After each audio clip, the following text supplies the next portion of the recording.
Ok, facciamo entrare la macchina. Okay, let's get the car get in. Ladies and gentlemen, this is Urus.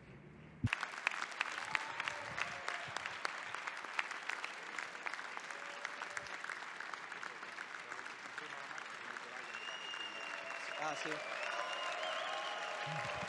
Illuminiamo? A little bit of light.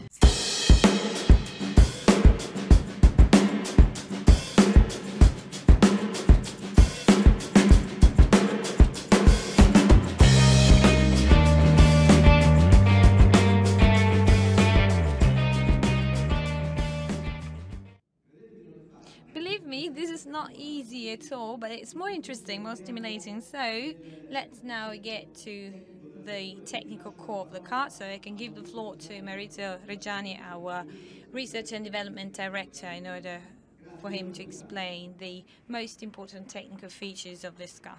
Thank you very much. See you later. Okay. Okay, let's start with Urus. Well, Urus is already here with us.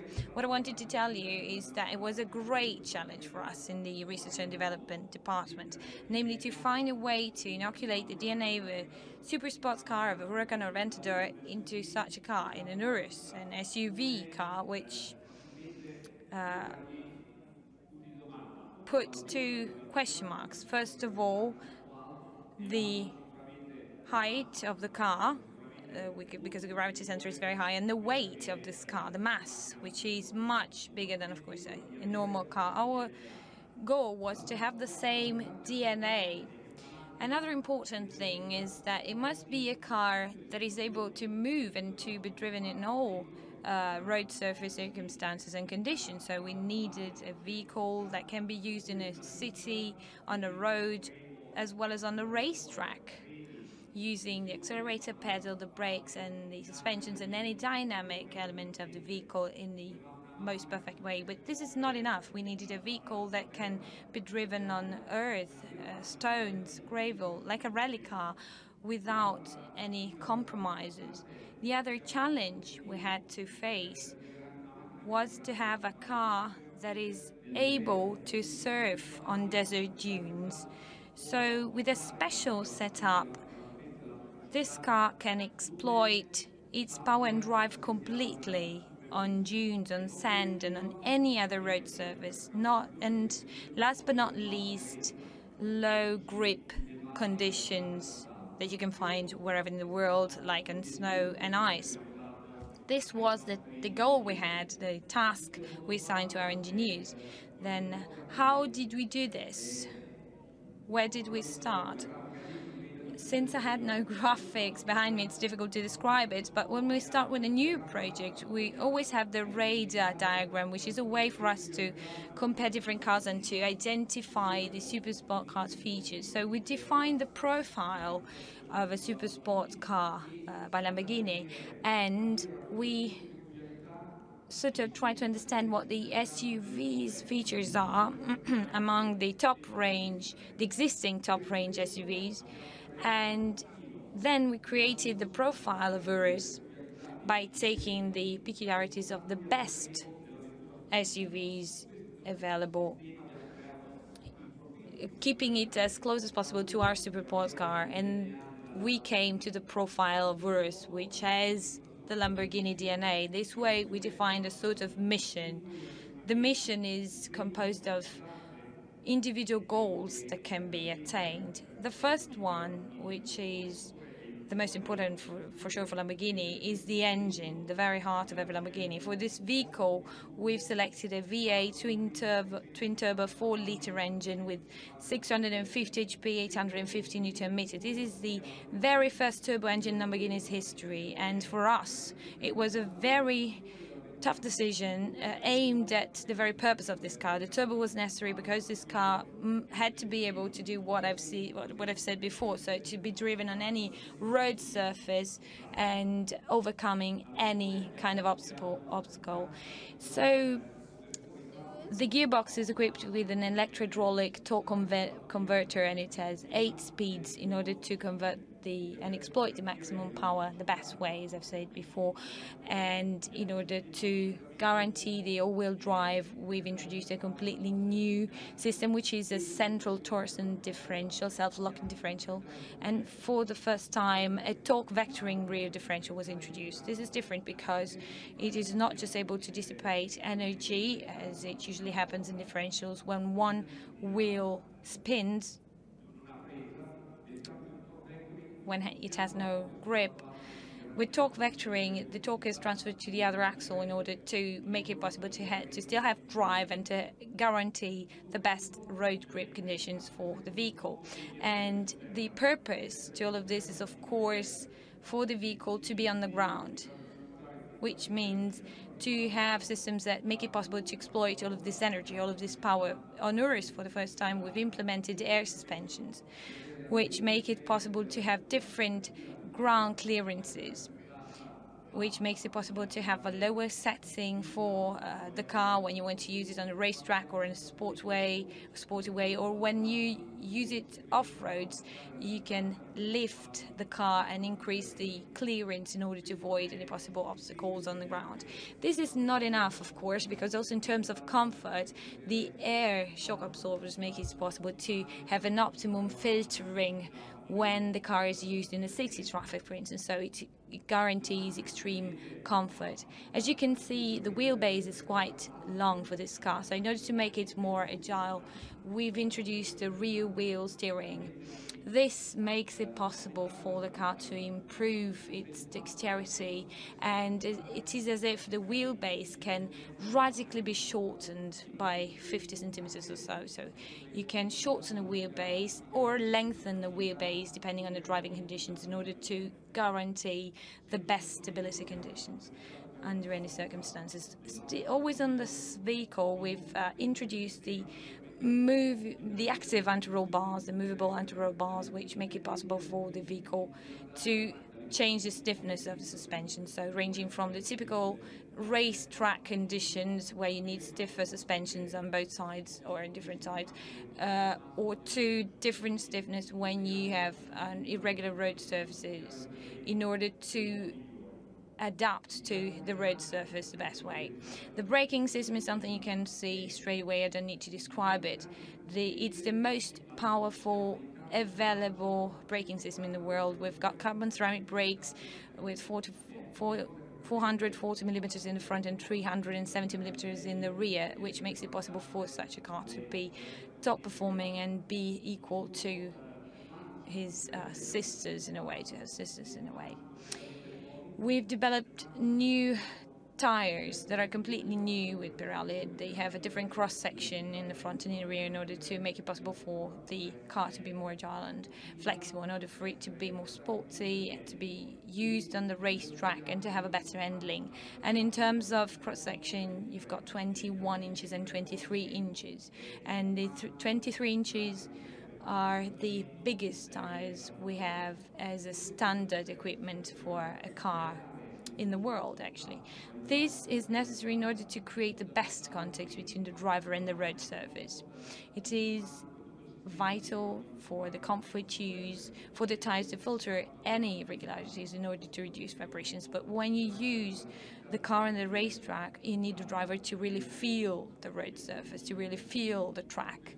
This is the reason why this whole system is the best technical result we could ever achieve.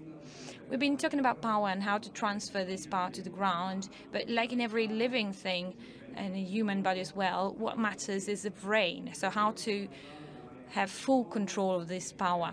So we need a control system that is also easy to use. The driver doesn't have to lose time, to waste his time finding a way to manage all this. This is why we created a system you have the chance to see later on in the car, which is called Tamburo.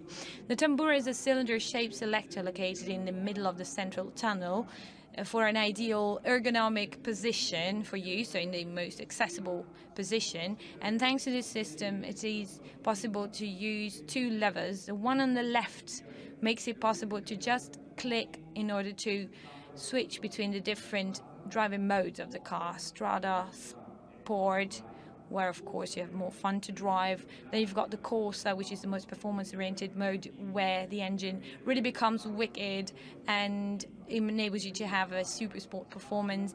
Moving on to the Sabbia mode, so off-road conditions, where you have a change in all of the control systems of the car. Then Terra, which is another driving mode, adapting to a totally different road surface. And then Neve, snow, where the grip is the best grip you can have in order to have top stability control.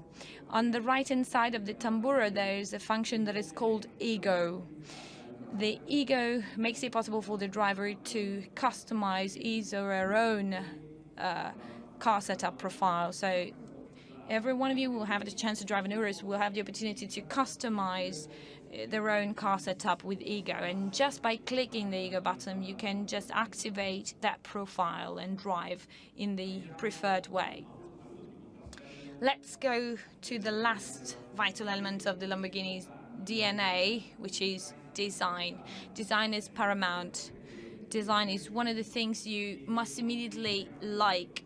And for our guys working at the Centro Stile, the design department, of course, the challenge was to combine the typical style elements of our design with a completely new design if compared to the vehicles we've been manufacturing in the past 3 decades.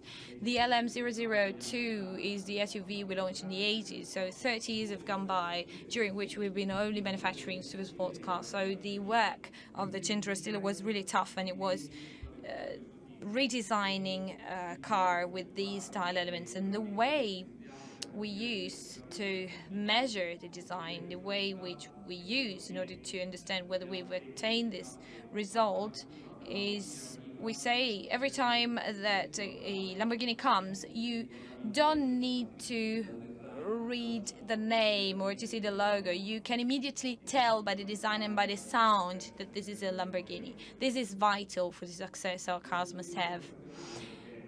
From the performance point of view, because of course you also have to sort of measure the performance of such cars, because numbers tell us where we're positioned in the market.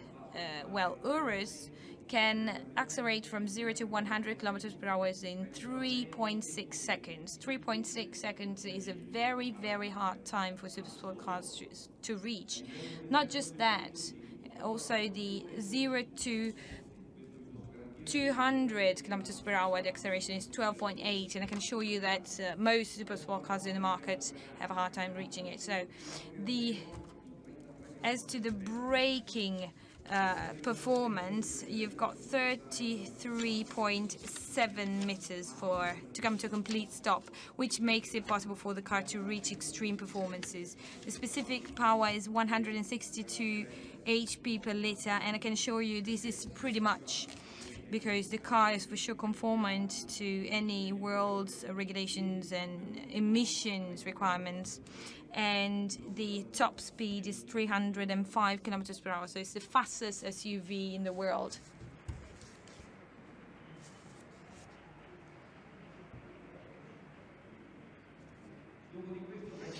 Well, after this, I was supposed to call on the cars to let them in, but they are already here, so I can invite Stefano to join me on the stage.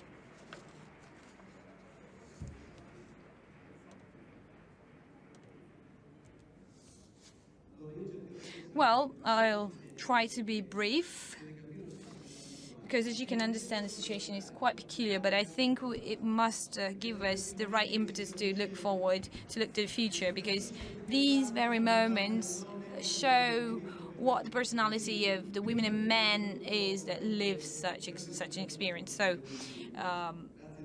with great respect of our Prime Minister, I'd like to say it's a great honor for us to have him here. So I'd like to thank our shareholders, our friends, our dealers, and all of those who are watching us and streaming. There are moments, times when you realize you're experiencing something important, something unique, so times which stand for a change from which you can't go back. So we're here today in the brand new factory that were built in such a short time to live together an historical moment for our company, because for sure tomorrow will be very high in a way, and we have to manage this. But however, in tonight's presentation, we wanted to tell you what Lamborghini is today in three main points: the brand and its typical values. So it's a brand that is typical for our history. Then second element is the Manifattura Lamborghini, which is very innovative production method, yes, in compliance with our tradition. And of course, the technical presentation, the technical content Maurizio Reggiani has just presented. Since we made it possible, is the perfect claim which makes us grasp what this car is for us, what the size, the dimension of this car is, because from now on Lamborghini will change its position in the automotive industry. Our product portfolio will be extended to conquer new customers, but still with a car that is in line with Lamborghini's DNA. As I was saying earlier, today is the point of no return, so it's a new beginning for us, for Lamborghini, that we think will be even more active in the industry, in the automotive industry. And also in terms of brand awareness, we've reached millions of followers, and all of this makes us proud. But of course, we're even more aware of the fact that we're responsible for the future. The future will be even more stimulating. We're different from the others, we know that, and we should be aware of this, because this way we can look at the future success of this company. But going back to Urus now, it is Lamborghini you can drive every day. As you can see, it has different soles, different colors, different settings. But still, we do believe that this car can make a difference in a landscape Lamborghini was not used to before. So it has challenged us in incredible ways at all levels: investments, people coming, working with us in terms of markets. 2019, we will double the sales volumes. Everything starts, of course, with the will of our shareholders who took up this challenge, and therefore I thank them. Mr. Staller really wanted Lamborghini to be here in Italy, so thank you very much once again. And people like Luca De Meo, who has been working hard in order for this to happen, and my predecessor, Stefan Winkelmann, who's been working with the people working here before me in order to make this possible. Just think of what Lamborghini was 10 years ago. It was a different dimension, a different company. So our company, and I'm very proud in saying this, is an example of the fact that in our country, in Italy, we got the will to make things, that we got a balance between public and private sectors, and that we can find solutions.